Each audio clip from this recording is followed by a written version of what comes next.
Welcome to episode 48 of the Comics That Influence. Jake and I are the creators and artists for Turbo Pit Fighter, and we have a podcast called Making Turbo. And then we have these breakout segments. One is called Comics That Influence, and then we also do Indie Creator Exchange, interviews with other indie creators. But today here we get Jake and I just going through some comics. I have a short stack,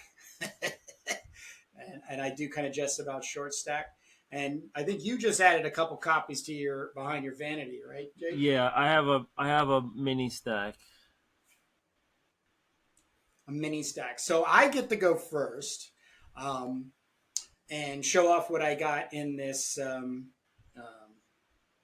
haul that comes from mycomicshop.com. So I've said this on other interviews. I use eBay, used to use eBay primarily on their save searches.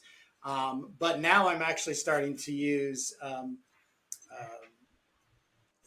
mycomicshop.com because even if they don't have the books I'm looking for, I can put them on a want list and I'll get a notification.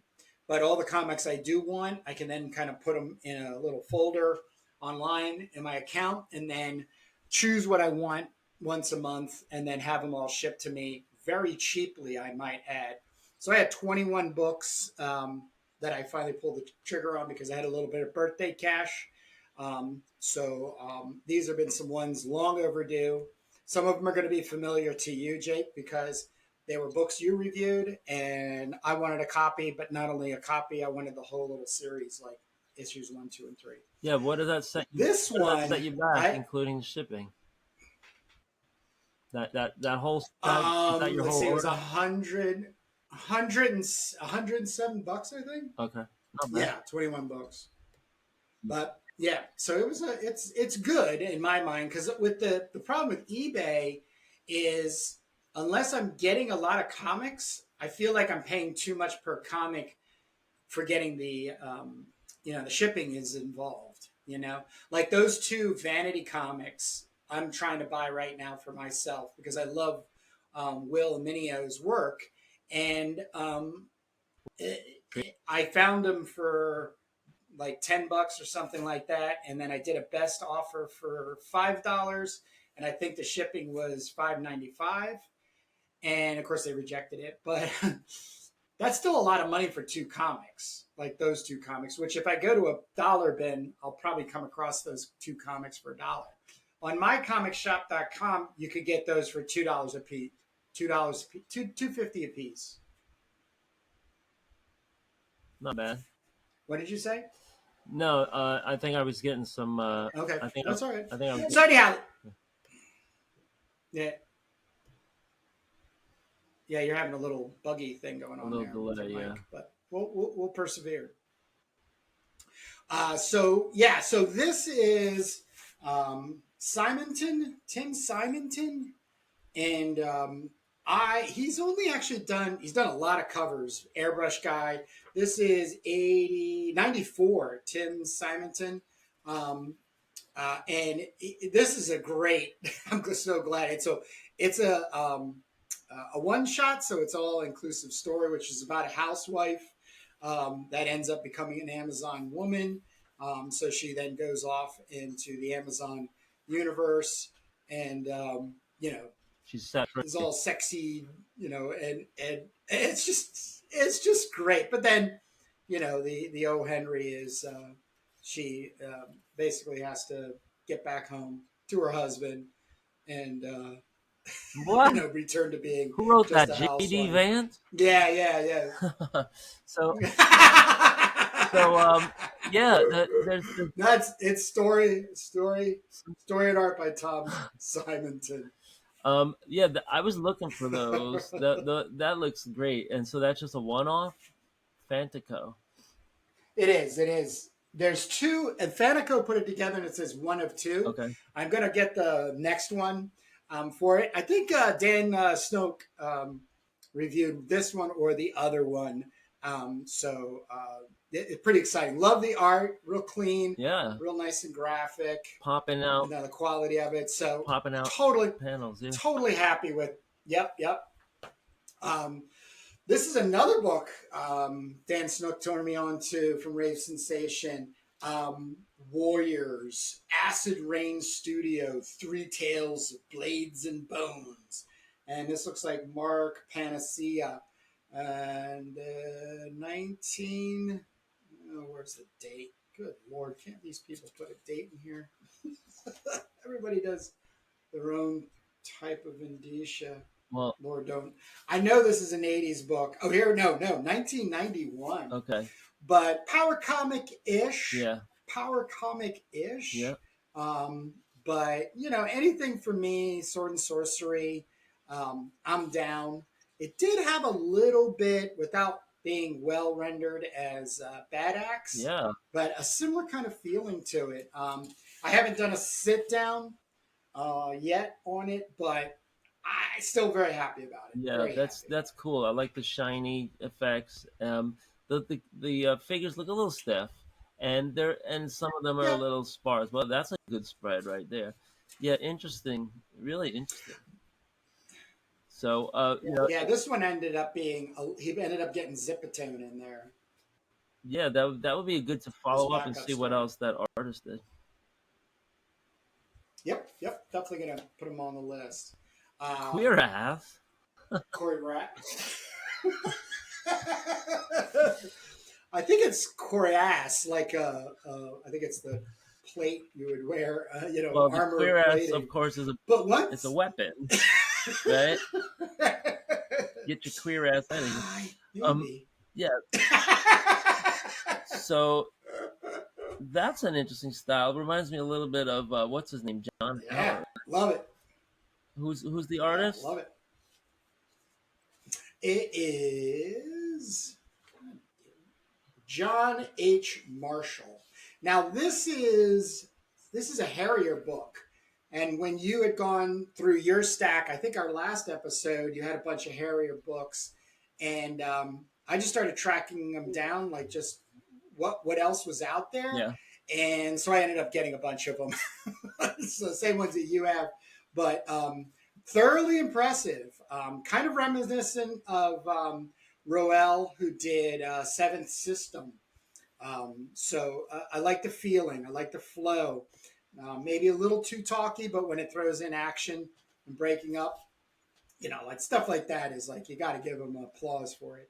That's really putting time in to create an establishment of like where you're at and everything. So, good stuff. Like I said, anything sword and sorcery is good. In, Now here's the big one. I know you had shown this off, and I think you even had issue 2. I got issues 1, 2, 3, and 5. 4 seems to be worth right now $27 and only on eBay. So that's the only place right now it's at. So I gotta wait for that one to come down to make a complete set.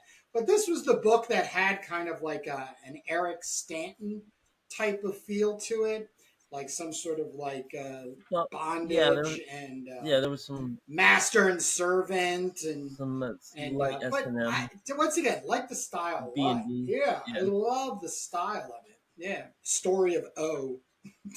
Yeah. And so you got the other ones too.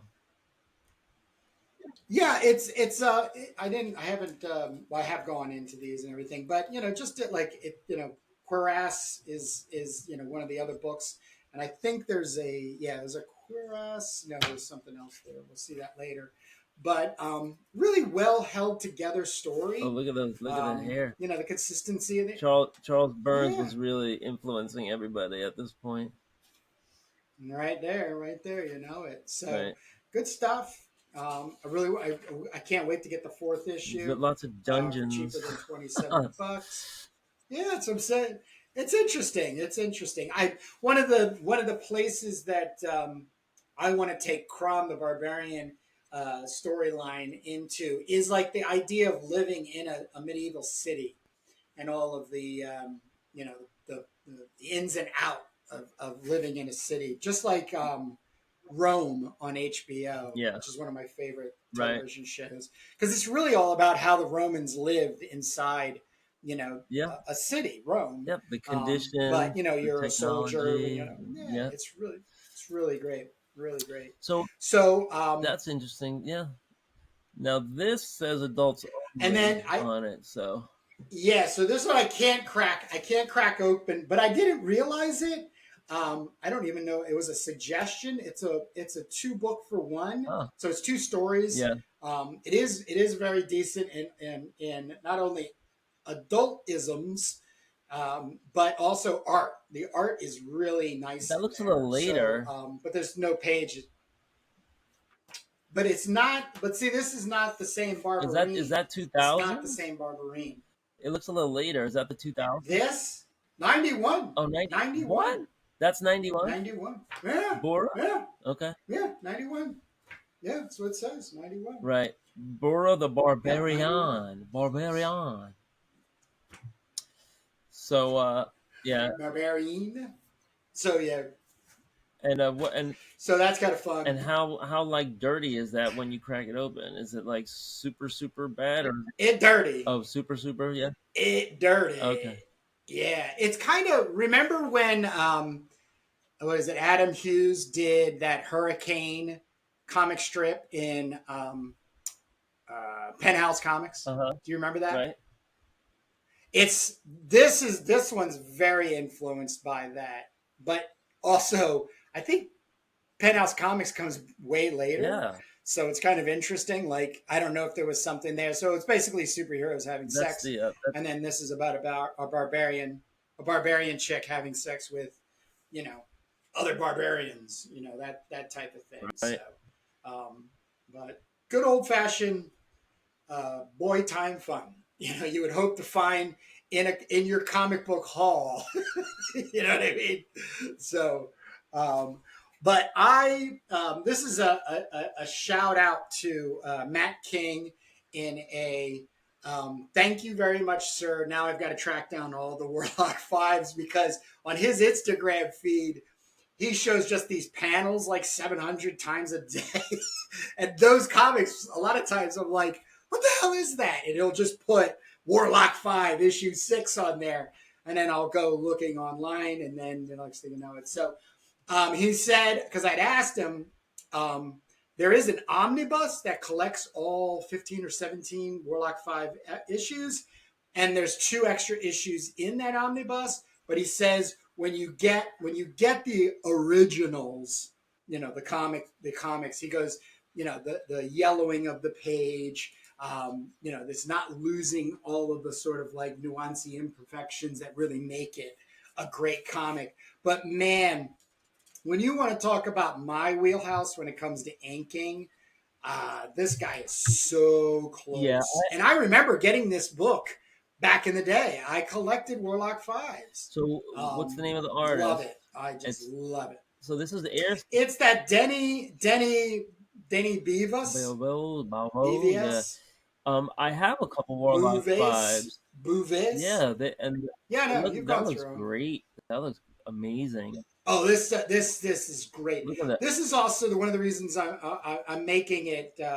I want to get a hold of these, is the magic construction in the story. So it's about warlocks and their battle. Not only on Earth but time and space travel and stuff. So Action kind of like a packed. Highlander vibe, I think, too. A lot of, Action packed. I mean, it also deals with all the tropes. Like B movie tropes, like dragons, and was it a Terminator? yeah, Arnold Schwarzenegger, and yeah. all that kind of stuff. Wow.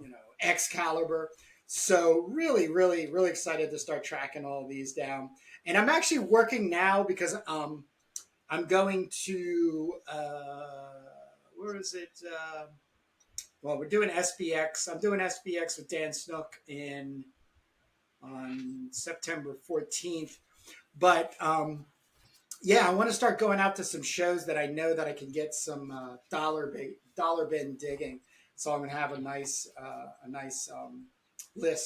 pull list on the thing. So this is something you and I have gone on about, and this is a Tim Tyler book, Oh, 1987. It's actually two. yeah. There's two Pyramid Dan Comics. just stuck a couple of Tim Tylers on his Yes. feed. Yep. Now I just tracked him down on Facebook, and I friended him, and about 24 hours later, he friended back. So the account's alive. So there's a good chance that I'll be able to reach out to him. Maybe he'll like to come on here and talk to us about his career as a comic book artist. But his brother is Tim. Not brother, but you know, it. I say brother because they work together so closely together.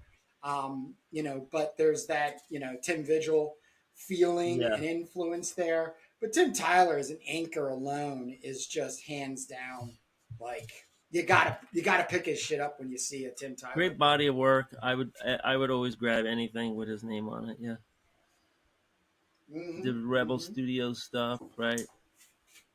Yep. So it'd be great to get him on to catch up and get some of that historical facts straightened out, questions answered, and obviously whatever else he's leading on. I did skim through this story. I like the story. Whoa, what just That's happened? another story. You just went to a whole different world. This is just a I like that It's a dark stuff backup story. better. So, Dirty what's the Needles. artist Yeah, there? this is Dirty Needles. Brad Moore, 1986, Oh, 1987. oh, So yeah. That's yeah, packed it's in. nice. That's really packed in. Yep. So these are the Yep. Really anthology and great pyramid brushwork. comics. Yep. Yep. So good stuff. Good stuff. Been wanting to get a hold of a copy of this Golgotha Caliber Comics 1996. Wow. Another great book. I mean, just once again in my wheelhouse, all this gray rendering, color pencils, and then it just jumps into this like really heavy zip and ink slinging, Right. white ink, white ink. I mean, come on. So this is another one I want to get the whole series. I think there's 5 comics in this series. Um, I mean, they're drawing in. This has got to be duo shade because it's all drawn in, but it's just there's no holding line. It's just zip. Huh. It's all duo shade Yeah. zip. Put it through. I wonder. Nowadays It's it's so great. easy to just It's put it through great a filter, but in those days, with the Photoshop stuff. So I think this is a little. No, it's solid. Yep, it is solid. That was another positive to the book. So it wasn't an anthology. It's a uh straight. huh. It's a straight series from Caliber. Um, Second of 2 issues. This is Flame Twisters. I think you or I brought this out, I never saw that one. but I've been looking forward. No. I think I thought we had, but it's again Sword and Sorcery. Great execution inking. This is a 19 cheese and mice. There's no date. What is it? What is going on here? Oh gosh, 1999. Oh, But there's a 94 in here too. So I'm thinking late 90s. Artist is this one's maybe the inking was Eric I like the little gray Emerald. touches. Interesting. Yeah, I don't know. Oh yeah, no, really. I think this is also uh, Look at that. They have a board separate tone a guy. duo shade. You don't see that too much. It says there's a Yeah, credit for the tone guy. yeah.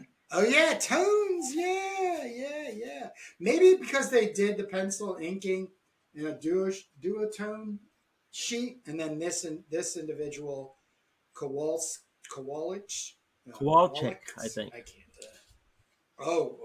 Okay, there, buddy. Yep. I mean, that is really cool. I didn't notice that before, but once again, tight. A lot of action. It's a 2-part series issue wise, so really excited to Huh. crack into this. I like the first issue, so I'm excited to find out how the story doesn't conclude because it says to be continued.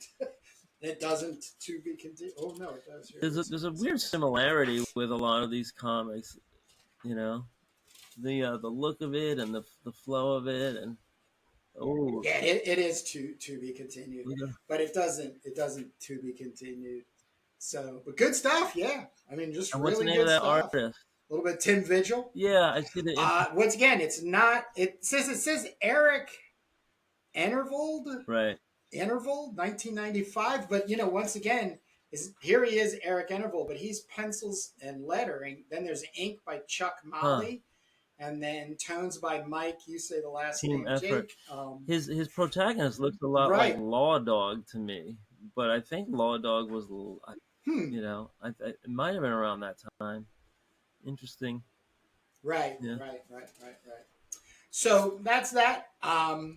Do you I are just you want to do say you want to break this up into another episode because you got a lot already by the boards here. I will review this. This will be my last book, and then I'll turn it over to you. Okay. Antarctica. Um, so I am my one of my top three favorite YouTube channels right now is Ben Dunn's Yeah. channel on YouTube. This Ben is just speaking the gospel. He is just, and he's now like talking about working and the working relationship between publisher and artist, and he's even recruiting people like through his channel, Jake. So it's quite interesting, and he's being completely open and honest about sharing of royalties and what to expect. I mean, you want to talk about a school of what it's all Yeah. about. He's just throwing it down. So Ben Dunn, can't get enough of it. I got this copy. I used to collect Ninja High School and Gold Diggers, but when I sold my collection to move in with this gal years ago, um, they were gone. But I'm going to start getting. This is a three issue miniseries I want to get. But I want to reach out to him and see if I can get him on the Indie Comic Exchange for an interview. He's getting close to the top of the list for that. But he is. I just remember this comic book being very influential, basically because it's black and white ninjas, but it also I was getting into the manga thing and anime Yeah. at that same time, having grown up with Astro Boy, Kimba the Light Lion, Gatchaman, which was Battle of the Planets, Battleship Yamato, which was Star Blazers. So, it was all there going into my little psyche. So, but he is, yeah. I just got to put a link in the description below to Ben Dunn's channel for that. But I'll leave us here on Scimitar because I do have enough for our next time to be able to Yeah. finish off I got a couple of those. that. All right. So Yeah, that's a good start. You should space it out. Definitely. thank you, Jake. Um. So I mean, and and you should contact me because I have so many of these. I don't mind trading them with you. I did. I did. Okay. Well, we'll talk offline. Um, We always do. right. So yeah. So I brought out I finally gonna do the Vanity here today. Oh yeah. This is Pacific Comics, which is one of the first indie companies to strike out during the revolution of the 80s. Um, and Vanity is a female character. Apparently, it's a cave woman who is transported into the futuristic technology. So they're trying to blend together a little bit of historic past, prehistoric past with the future. There was only two of these, and they're both right here. And how do you say his name? Will Muno? Minio. Minio, right? Um, Minio. yeah, Will. So Will Minio has a lot of credits over the years, including Marvel and DC, but a lot of AC Comics and you know Sally Forth, Exotic Fantasy, um, Vicky Valentine, and then Spider Man, Howard the Duck, lots of different appearances over the years in Marvel. I don't see DC, um, but a real name for for the indie revolution, and then going on for years.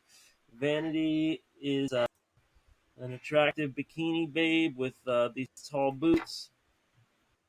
This is full color insides. Um, I see it says lettering by Royer, and I'm assuming that's Mike Royer. PC Comics was also the home of Jack Kirby's indie career, one of the homes of his Jack Kirby's indie career. So I'm assuming that's Mike. Is that Captain Victory? Yeah, and Mike Royer was his inker. So I'm assuming this is Mike Royer.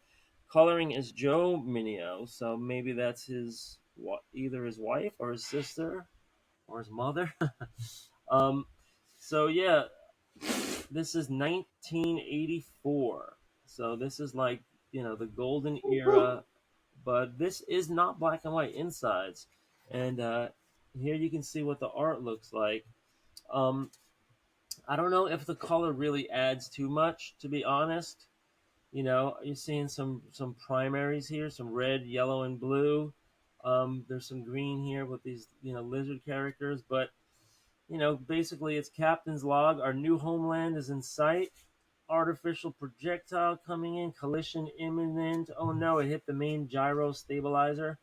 So they're just jumping to the story here, and next thing you see Vanity, and you know, it's a little dense already. But sometimes this is a good thing. One, two, three, four, five, six, seven, eight, nine, 10 panels on a page. This is what you Man. might need here. For the setup. We're here in outer space. We got like little holographic projections. So there's a lot happening here, but you're not seeing what you want to see, which is you want to see the action, you want to see the cheesecake, you want to see the kind of like splash panels. Um, Vanity has these little I don't know what you call them, little side mullet things here. Um, what's Sideburns. some of these tall thigh high boots are kind of cool. Um, you're seeing some zipatone in here in different places, like here. I don't know if I'm showing the whole frame correctly. Yeah, okay, you can see both. So you see like here, here, like this little shadow right here. And, it's kind of weird here on the Rubik's cube.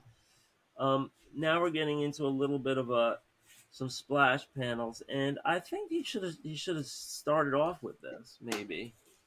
Um, these lettering, these balloon, these kind of like bubble letters remind me a lot of Don Simpson. Um, but it's basically a good artist. Um, the storytelling to me, it's kind of like frenetic, right? It isn't like, oh, you really grabbed me and you dragged me in. It's like kind of all over the place for me, the storytelling.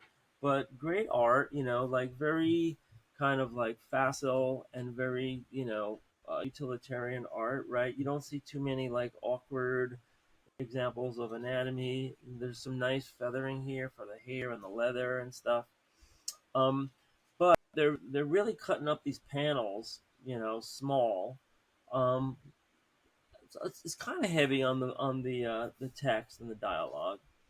But I don't know. That might be a good thing. It might be a bad thing. I mean, this comic is packed in with stuff here. Um, Here I love they're doing. Of course, we're still losing ground on them. Thanks to Manan, we're only moving mit inertia. Um, so they're doing the kind of like phonetic accent. And here you're getting to some interesting colors, right? Here you're getting a little bit, you're adding something with the colors. To me, these colors here so far don't really add anything. But here you're starting to see some like some pastel colors and some like some more thoughtful palettes, right? Some of these greens are kind of harsh for me. But now we see she's going back to her cave woman days, and here we're seeing there's a fight between the cave women, right? They're pulling each other's hair. I love that these cave women have like perfect depilatory. but that's probably not how it really was. Um, and it Well, they were following Raquel Welch's lead. Raquel Welch's lead in 1 million BC. and it literally ending on a cliffhanger here, where she's being tossed. Right, she's being tossed off the cliff. Um, so here's the backup story, and it says Jim Rohn, Rohn, and it's 1983. Escape from Fire.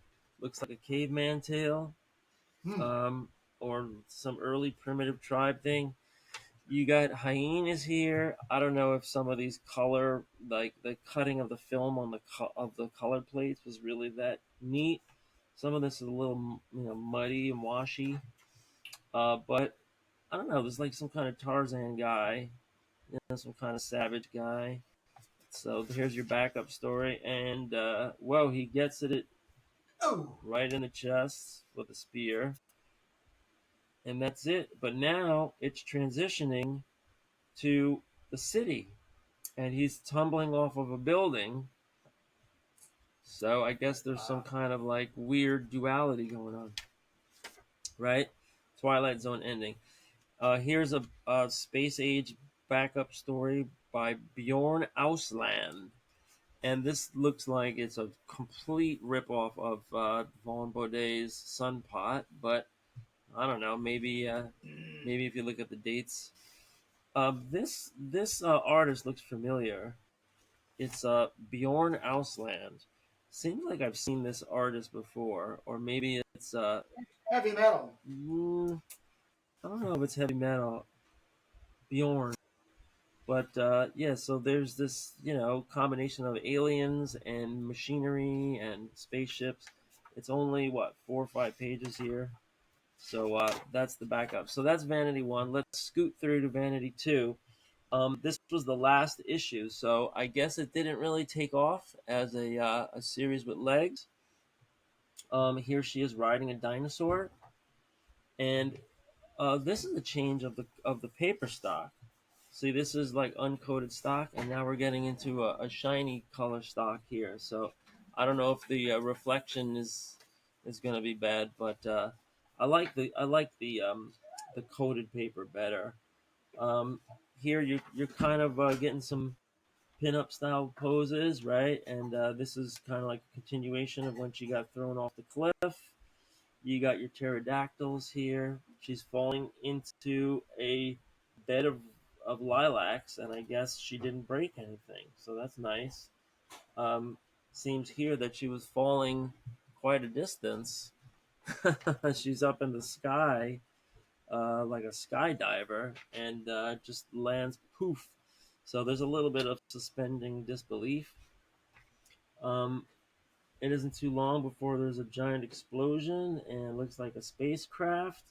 So this is her origin, when she's just a cave woman that got thrown off the cliff, and then all of a sudden an alien meteor fell, a piece of sky falling, and that's when she sees this guy here. He's trapped, and he helps her. He helps the guy heal up, and he's from the future, and he's from a star world and everything. And so that's when Vanity gets plucked from her caveman life. Um, there's all these lizard guys here. Reminds me a little bit of Commandy. So this is some space oddity stuff. Here, there's a big double page splash when they're on the radar scope, and Vanity's here manning the controls now. Here she is bending over. So this was when I think Dave Stevens was influencing people. I Yeah. know that I think he Yeah. did a pinup at some point for Vanity. I think I remember seeing that anyway, or a cover. And yeah, so this is the same thing. Story and art, Will Meugniot, and letters, D.W. Makoda, and colors, Joe Meugniot. Um, so yeah, this is Vanity. You know, I guess there's a story to it. But she's a bikini babe that goes from the caves to outer space, and that's it. I think around this time, this is 1984. I think around this time there was a, Prince was making his move, or maybe this is a little bit before. But Prince had a musician who was like a singer, actor, dancer named Vanity that was in his famous Purple Rain movie. So you got a heroine named Vanity in the comics, and then also in popular culture. Here's an ad for Seven Samurai, Samuroid.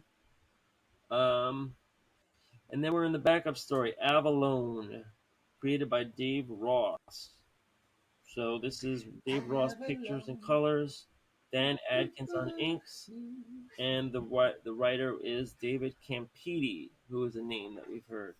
And this is just another space odyssey backup story here. And it looks like the letters were Tom Orchesky, but it doesn't say that. The letters are Cody. Yeah, Cody, he's a real pro. Nice lettering. Yeah, so this is just spaceships are going around, giant insects. Um, I'm not the biggest into like this whole space 1999 stuff. I like sci-fi, but the spaceships and the Star Trek and the Battlestar Galactica Yeah, isn't my yeah, main I thing. agree. To me, there's just not enough like violence and physical, action, karate, kung fu, that kind of stuff. But you could have some good stories. I'm not against it, but this was a snapshot in time. Like this was really popular. In these days, you had Star Reach, and of course, Star Wars was like the biggest selling comic of the year that year. It just went crazy. Marvel had a big hit. Um, Here it says next issue, City of Fools, and of course, there is no next issue. So who's the fool? And here is Dave Stevens, Pacific Comics presents The Rocketeer. This was probably Dave Stevens' most famous title, and it became a movie. So I don't know if Dave Stevens Yeah. got rich off that or not, but that's another example of You seen the what's Jake? that?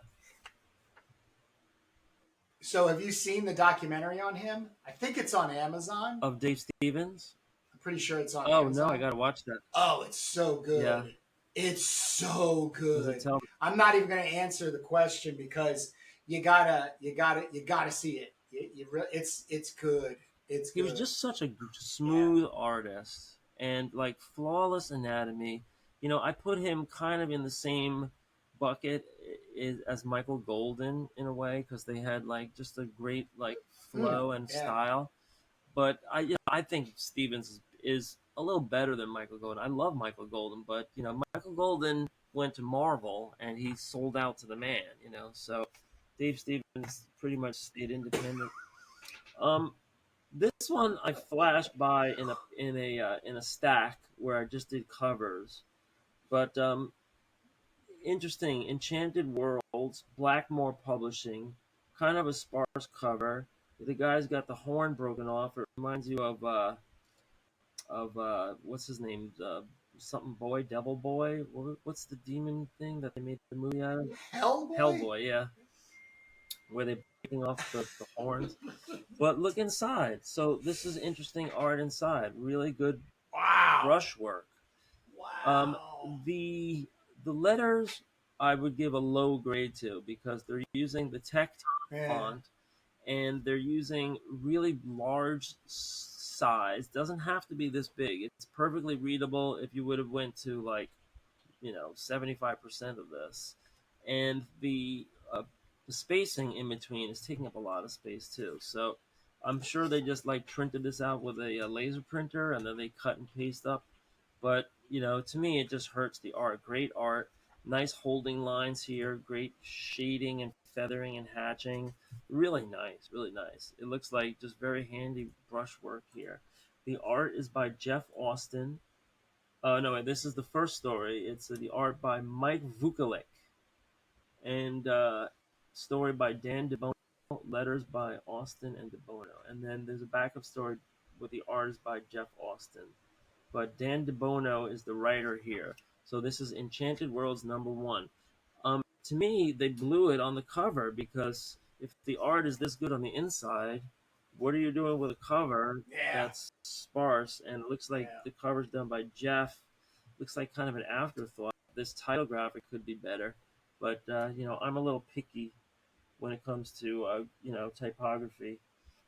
Blackmore Publishing is out of Floral City, Florida, and this all stuff comes out. It says 1991.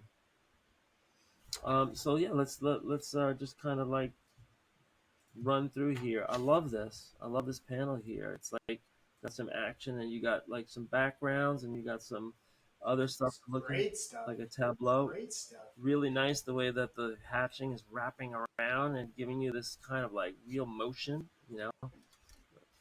This is funny, like a guy peeking through this silhouette of the elbow. So this looks like a barroom brawl with this big demon character. This guy pulls out a gun over here, and he's got Shrek on the ground, and I guess it's lights out. But they go out and they're making their escape. Some Zipatone here.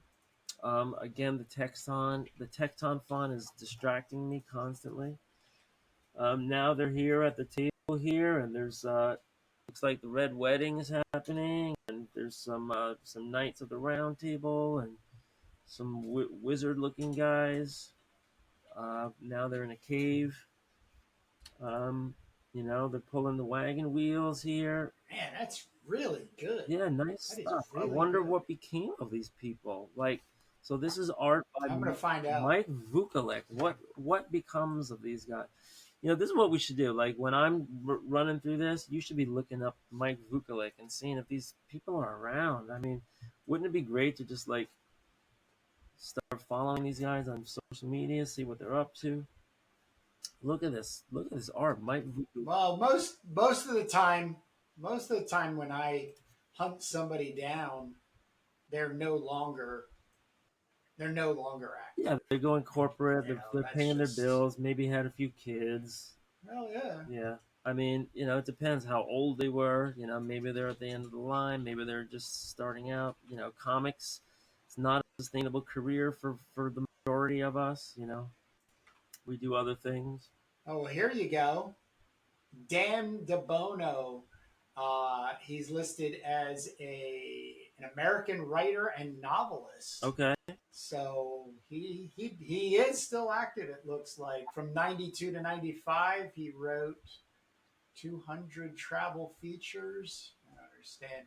Yeah, he has a comic book career, and then Enchanted Worlds #1, yeah, almost $3 yeah, in 1991. yeah. Unbelievable. So look at this. Look at this other artist. This next artist is Jeff Austin.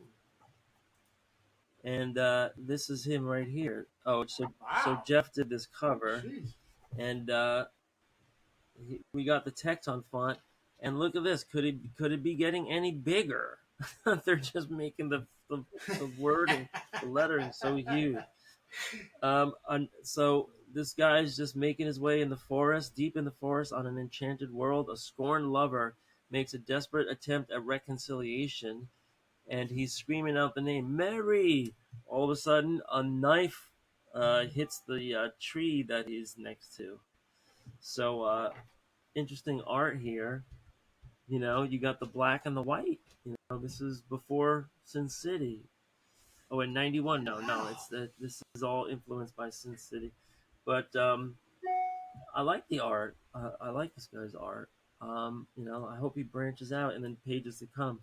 The lettering is just enormous, and there's hardly any of it. It seems like it's missing. But this guy looks like he's a great student of Frazetta and Jeff Jones, and a lot of good other people here. And then I don't know. Then all of a sudden we're into these giant pinups with a lot of Tecton. So is this the end of the? No, this is page 3, page 4, page 5. So this is all sequential. We're in Enchanted Worlds here. I don't know, hard to follow. It's a little conceptual. Uh, Mary is here, and right. So then it ends. So I'm not. I don't really get. To me, it seems like a lot of lost potential. This is a great artist that I would have hoped to see some sequential pages with panels and some storytelling, but it gets into these pinup scenes, and I don't know if these are kind of like stitched together. You know, like maybe they said, "Oh, let's take some pinups, make it into a story somehow." Not sure. But that's the interesting thing about 1991 indie comics. You take the good with the bad. I'll take it. This is really nice. I like this comic. Enchanted Worlds I know. number I love one. it. I don't know if number two ever happened. And finally, we're gonna take a little side trip here to the Thunder Girls P&I Press. This is number two. And so I don't know where number one is, but we are in 1999, and this is Wow. the company is called P&I Press out of Moravian Falls, North Carolina. And Kate the dog is, I don't know. Oh, Pin. This is P&I Press, but it says property of Pin and Ink. Pin and Ink. Weird. Okay. So here, I think there's a wraparound cover, a photo cover that we're supposed to see. Okay. It's called Centerfold. Right. So if you hold it like that, right? And I know there's a glare here, but so Jean Hollywood Bazone. So there's some early cosplay here. Post Jean Bazone Fan Club, Sunset Boulevard, Hollywood, California. Then you're getting into the story, and this is nice. I like this. So this is a furry chick with Yeah. big ears. She's riding in a spaceship. Um, it says the art is by Jim Boswell. It's a painting he did on the cover. Um, oh no, the cover painting is Robin Grenville Adams, but the art inside is by Jim Boswell, and the story is D. Adams. D. Adams. It doesn't even give you the guy's first name or the person's first name. Um, Now this I love. So this is the story of Jean Bazone, who is a Hollywood temptress, right? And in the story here, she's a female wrestler that gets thrown into the crowd, and she gets back into the ring. And look at this; these guys are having it out. Damn. And this lady Wow. has like a web tattoo on her eye. So, how do you like being caught in my web? And she's breaking her back over her knee. Then she's throwing her around the ring. She's got some big bazumbas here. Uh, and upside down, you got the pile driver. So now she turns the tables, 1, 2, 3, and it looks like the match is over. So it looks like Jean Bazome. Maybe she was a real life gorgeous wrestler. Maybe that's where Ooh. right. It doesn't look like a wrestler from her pinup, pinned down. They call it. Um, they're driving home in a nice little Porsche or some kind of sports car, and then they look up in the sky, and they happen to see a giant spacecraft crashing to Earth. Fox Mulder, eat your heart out, it says. And this alien rodent guy is here. He looks like he's out of it, but it turns out he's alive. He was only playing possum. Get it? And here he's got them all at gunpoint, and he says this guy could be an Iranian test pilot who OD'd on Rogaine. So they're going for some snappy banter here. He's got this alien technology which puts a zap beam to all their heads, and then I guess he can hear them now. Apologies for the hostilities. The mind scan indicates you are merely bystanders to my crash and that I might be a long way from home. And yeah, so he's got weird teeth and weird eyes. Um, I guess they invite him back to the place and they tow the spaceship. Um, he's looking at the computer. Allow me to access the global communication network, what you call the internet. So remember, this is 91? No, this is 99. So yeah, the internet is up and running by then. Um, looks like they repaired the ride here. The mechanic worked all night long and got it back working again. So this is like UFOs and aliens. This is funny right here in the middle of the comic. They just have a complete photo reference. You know, like they basically just traced a photo of Jean Bazon. But you know, they're plodding along with their story here. To me, it's a lot of standing around, not enough action. Um, this is a little undergroundy the way that they draw this character here. But I'm sure you know this was like some fun project that they made. The friends of Jean Bazome made, whoever she is. She gets back in the ring here, and you know, I love female wrestling. You know, you could put me down for that any day. They're launching some spaceships here. Here we're back into the ring, and then I guess the story ends. You know, snappy banter. And here's the backup story: The Ring of Vampires, The Biting Truth, created and written by Dane Adams. So the D is for Dane, and art by Danny Ryan. I like this art. It's a little, you know, amateurish in a good way. You know, heavy rain, and then whoa, we're back in the ring here. A lot of leather. There's vampire attacks in the neighborhood. This is getting ridiculous. They're not really, you know, they're not really fitting in the copy very well. It's like right in the way here. It's here you got some Helvetica. I would never ever use Helvetica. Here we're back to Tecton. We're mixing fonts here. But look at this page. Boom, she get punched in the stomach. The fist knocking her around. This the muscly chick over here. You don't see that too much. 1999, and then they're having it out. So she's throwing her in the ring. She's flipping around, and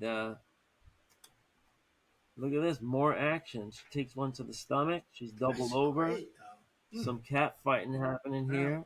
Some nice outfits with studs, and I don't know if the proportions are right here. She's punching her in the stomach repeatedly, and then she's blasting her here, but there's some like blood splitting out everywhere.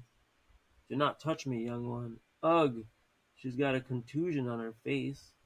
And then next thing you know, she just gets right up and it disappears. Then we're knocking on doors. We're going to the private gym. And to be continued. Continues in Thunder Girls #3. So, yeah, so this is like a little bit of real life comic exploits of real life people, a little bit of wrestler and female wrestler culture, and a little bit of space oddity stuff. So that's Thunder Girls #2 for you. Pin Cool. presents. Cool. And here's our back panel here. So, yeah, this is a real time capsule. 1999. You know, this is the kind of stuff that's coming out. You know, I don't think anyone's ever heard of, but Lost on the Highway, and we got Enchanted Worlds, and we got a couple of Pacific comics with the Vanity. So that's my report. Mini All snack flip right. through. Nice. All right. So, yeah, that's a good episode. We are One for the books. Jake and Kurt. We do making. Yeah, we're making Turbo Pit Fighter. I have in the wild right now. Where's my copy? Oh boy, everything. Can't hear you, Kurt. You gotta speak up. So, Oh, there you go. yeah. I had to get a copy of Crom the Barbarian, which is now been released. This is August, the middle of August, and I'm doing a can Crom sell 100 copies without Kickstarter. So if you follow me on Instagram, you can watch that whole thing. But I have 5 other guest artists working with me. This is You got all David Molina. you got all the cover variants. Got, You got Ken Landgraf, right? yeah, man. Ken Landgraf, Drawn Sword, and Jason Schoonover, and Adam Dodds. So check out cromthebarbarian.com and you can find out more and, of course, get a hold of this cover because it'll be the only one left to purchase after the 31st because these are all variant virgin covers and limited time offer. So the compensation part of based on the success of Crom the Barbarian sales through August will help me send copies to the artist. So then you would have to get these copies if you wanted them from these artists. So that is my little Crom the Barbarian plug. Jake, what do you have on the way out? So yeah, we have a new Twitter account at Doom Mags. Check us out on Twitter. There's also a Twitch account which we're just exploring, but if you friend us and post, if you're on Twitter and you like that hellscape, check us out. We're just trying to develop that. Of course, we got our other channel. We got the making of Turbo Pit Fighter. We got the Indie Creator Exchange, and we have our very exciting Substack, which is taking off too.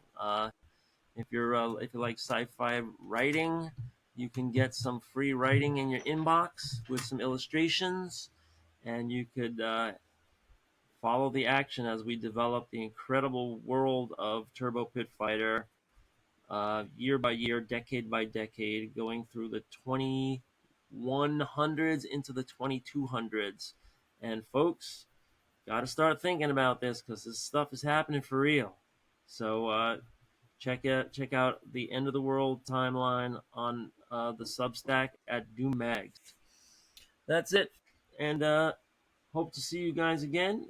If you're still got time, click the next button and binge watch our next episode. You can still pick up the Crom and look for our updates on making Turbo Pit Fighter. See you later, Kurt. Awesome. All right, we'll see you next Sunday, Jake. Got it, man.